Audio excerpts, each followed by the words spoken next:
amazing people! Welcome back to another video. So today is another episode and another series dahil pupunta na naman tayo sa isa na namang bansa para mag-vlog at mag-travel at i-explore ang kanilang culture, city, food, and kung ano-ano pa.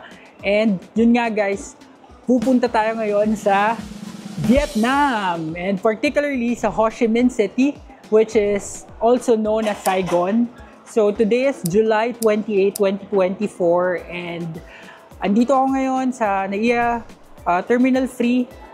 Dala ko pa yung mga baggages ko, so i-walk through ko lang kayo quickly sa magiging airport process and hanggang sa makarating tayo sa Ho Chi Minh City. And sana samahan nyo ako dito sa bagong travel series and sana supportahan nyo guys. Come on, let's go! So guys, andito tayo ngayon sa Cebu Pacific area. Magsa-self-check-in tayo para makapag-print tayo ng bag tag and ng boarding pass. Pero i-check-in natin tong mga luggages na to. So, just click check-in and then scan nyo lang yung itinerary ninyo. So yun guys, piniprint na nila yung ating bag tag para sa ating check-in baggage. Ayun na. Nahulog na. So guys, bago mag-check-in, kapag nakapag-print ka na ng bag tag mo, dito sa magbabayad ng travel tax. So, 1,620 pa rin yung binayaran kong travel tax. And after nun, pwede na tayo mag-actual check-in. And shoutout na lang dun sa mga facilitators dun sa travel tax. Kasi nagbe-video ako dun kanina, tapos sabi nila bawal daw. Pero magsusubscribe na lang daw sila. So, thank you po. So ngayon punta na tayo dito sa check-in counter ng Cebu Pacific. Ayan dito. Pipila lang tayo, then papakita lang natin yung travel tax receipt kasama ng ating itinerary and passport para makapag-check-in itong luggage. So guys, ayan, nakuha ko na yung aking boarding pass and na-check-in ko na rin yung aking luggage. So next step natin is to go through immigration. And before we go through immigration, guys, I just want to remind you to always make sure that you fill out e-travel. This is needed and you can fill it out online at least 72 hours prior to your flight so that you don't have to do it here in the airport and it's gonna be less hassle. They would automatically see it on their system sa immigration kapag nag-e-travel na kayo. So make sure you do it before your flight. So, yun. Punta na tayo dito sa immigration. So yan guys, may malaking nakalagay na e-travel QR code. Tapos ito na yung immigration and as usual, bawal ang camera dito. So pipila tayo dahil medyo mahaba-haba ang pila ngayon. So guys, katatapos ko lang sa immigration after 48 years. What? Immigration tsaka security, final security check. So medyo mahaba yung wait time dun sa immigration dahil siguro marami ring travelers ngayon. And simple lang din naman yung tinanong sa akin, anong gagawin ko sa Vietnam and then kung sa same company pa rin ako nag-work. So, wala naman naging problema and smooth naman yung process ko sa immigration. So ngayon, pupunta na tayo sa boarding gate or hahanap tayo ng makakain or may inom. And guys, shockingly may Shake Shack na dito. Bago yan, dito sa departures area, international, meron ng Shake Shack. Wala yan nung huling beses ako nang galing dito last month, nung nag-Japan tayo. So ngayon meron na. So check tayo kung meron tayong mabibiling inumin or kung ano man. And then, maghintay na tayo ng boarding. So guys, I just wanna let you know na yung Vietnam is visa-free for Filipinos for a maximum of 21 days. So, walang visa requirement ang mga Pilipino papunta sa Vietnam, kaya madali lang makapunta doon. And so ngayon, hahanap na lang ako ng matatambayan habang nag-iintay ng boarding. So may nakita akong bakanting upuan doon sa Boss Coffee, baka doon na lang. So guys, bumili lang ako ng iced coffee dito sa Boss Coffee. Actually tea pala to. Apple tea dito sa Boss Coffee. Konting minuto na lang kasi magbo-boarding na rin. So para mabilis ko siya maubos. So finally guys, I'm headed to the boarding gate 106. Magsa-start na yung boarding. Hindi pa pala yan. Pero 106 yung boarding gate. Grabe guys, ang layo ng boarding gate, 106. Ito yung sa pinakadulong boarding gate. Tapos yung mga ibang flights na delay dahil sa bad weather. Pero Yung papunta dito naman sa Saigon, hindi. Thankfully. Ayan, so mag-boarding na tayo. Boarding na guys. Yun guys, sa wakas boarding na. See you guys sa Vietnam! So guys, nandito tayo sa emergency exit. Nilipat ako kasi wala akong matabi sa row na to. At ito yung emergency exit. So, pag-aralan nyo to. Yan.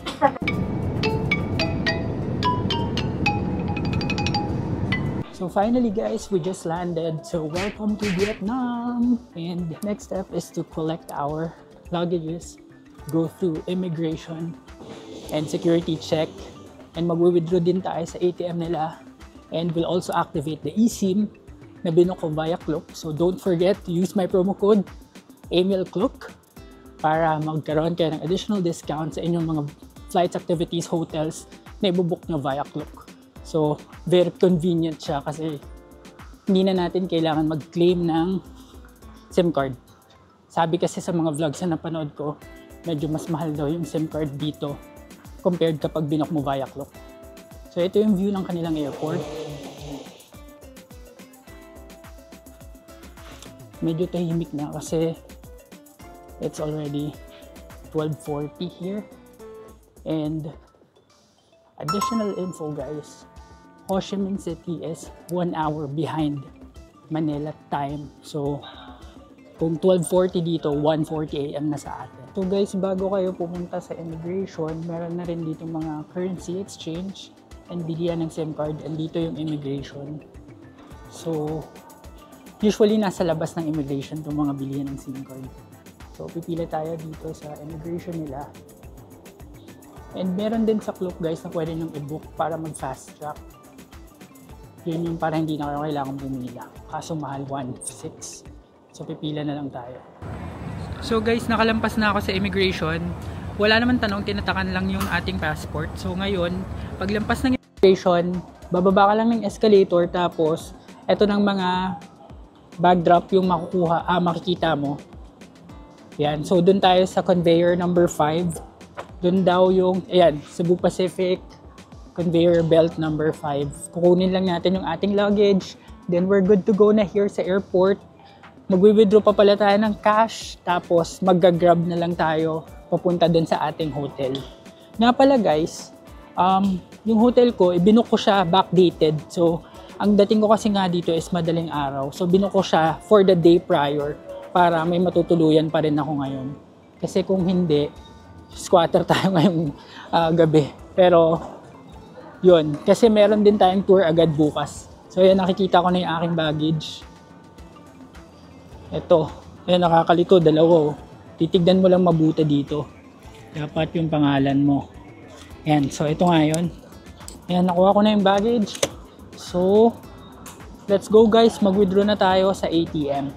So guys, may pila pa pala ulit. After mo makuha yung bag mo, meron pa silang final security check. Hindi ko alam, for some reason, ang nakabukas lang is yung may mga goods to declare. Walang, nakasara yung linya para dun sa nothing to declare. So ito yung linya niya. Ayan, mahaba. Kaya may pila pa ulit bago makalabas dun sa pinaka check. So pila na lang tayo muna. So guys, ayun, tapos na ako sa final customs and immigration check. Na-check na rin yung luggage. So next naman, paglabas nyo ng customs check, makikita nyo sa right side itong ATM na to. So mag-withdraw na tayo ng pera. And dito sa Vietnam, instant millionaire ka kapag nag-withdraw ka. So tara, magpaka-milyonaryo tayo. Yan na guys. So mag-withdraw na tayo. Tingnan natin yung card. Ito yung ginamit ko guys, Visa card. And meron na tayo 2 million Vietnamese dong. So yun guys, nag-withdraw ako ng 2 million Vietnamese dong. And it's about 4,800 siguro sa atin. And ngayon lalabas na ako ng airport.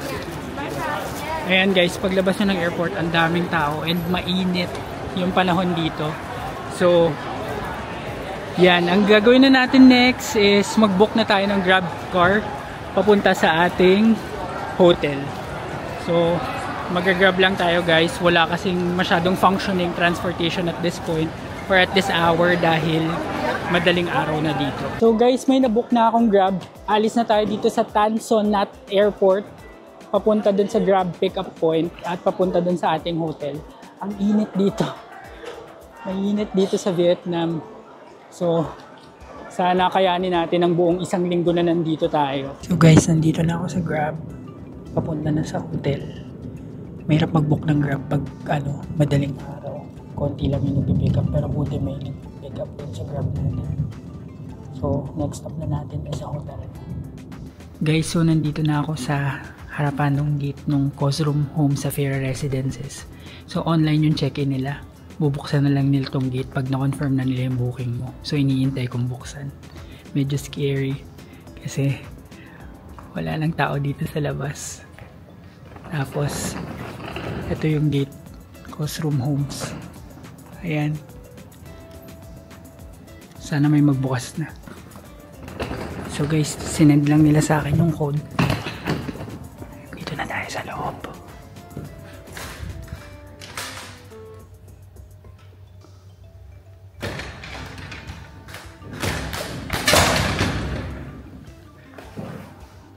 Tignan natin kung anong next na info.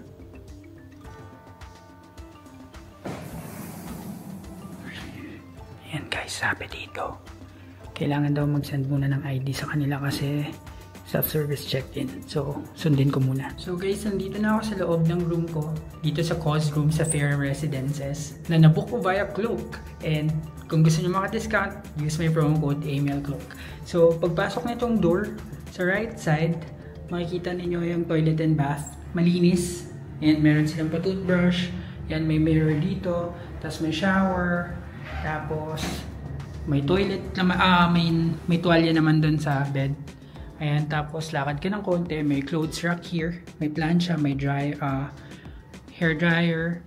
Tapos dito sa left side may TV and merong table na may mugs and all, may pa-water. Tapos dito, ito yung bed. So parang double bed ito. And sa right side may kitchen. Ito maganda dahil may kitchen, makakapagluto tayo. Merong microwave, kettle, may induction cooker, may lababo, tapos meron ditong yan, mga utensils. Ito may rice cooker. So kumpleto naman, in fairness. Tsaka malinis, yun yung maganda. Tapos ito is meron siyang patio. Wala siyang view kasi ground floor itong pinili natin. Pero yan, may patio siya, parang smoking area or something. So yun, very small lang yung ating room, pero very clean naman, and that's a good thing for me.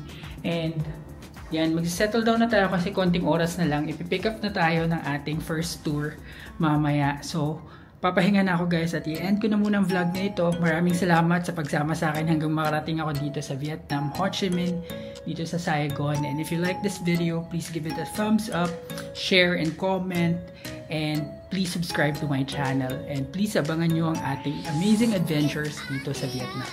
Yun lang guys, salamat, bye!